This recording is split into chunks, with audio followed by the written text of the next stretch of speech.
वक्फ सुधारणा विधेयक लोकसभेमध्ये सादर झालंय आणि थोड्याच वेळात मतदान देखील पार पडणार आहे। पाहूया त्या संदर्भातल्या टॉप 9 बातम्या।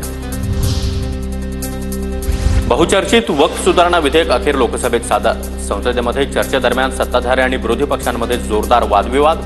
थोड्याच वेळात मतदान होणार। ज्यांची सतत विवेक बुद्धी जागृत ते वक्फ सुधारणा विधेयकाचं स्वागत करतील। उद्धव ठाकरेंमध्ये बाळासाहेबांच्या विचारांचा अंश बाकी असेल तर ते विरोध करणार नाहीत, देवेंद्र फडणवीसांचा निशाणा। वक्फ बोर्डाच्या संपत्तीवर लाडक्या उद्योगपतींनी कब्जा मिळवण्यासाठी प्रयोजन। विधेयकाला राष्ट्रीय स्वयंसेवक संघाचा देखील पूर्ण पाठिंबा नाही, संजय राऊतांचा दावा। उद्धव ठाकरेंची शिवसेना वक्फ सुधारणा विधेयकाच्या विरोधात मतदान करणार। सूत्रांची माहिती, राऊतांच्या पत्रकार परिषदेनंतर सस्पेन्स वाढला तर विधेयकाला पाठिंबा की विरोध हे मतदानानंतर खासदार सांगतील, संजय राऊतांची प्रतिक्रिया।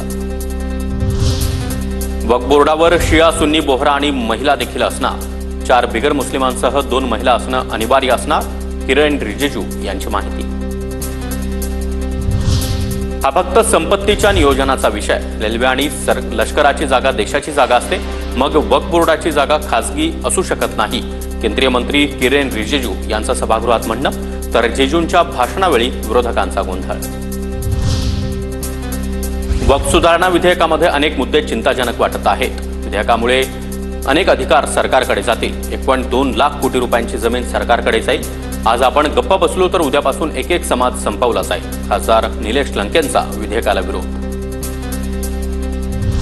ठाकरे गटाला आता हिंदुत्वासोबत हिंदूंची देखील ॲलर्जी।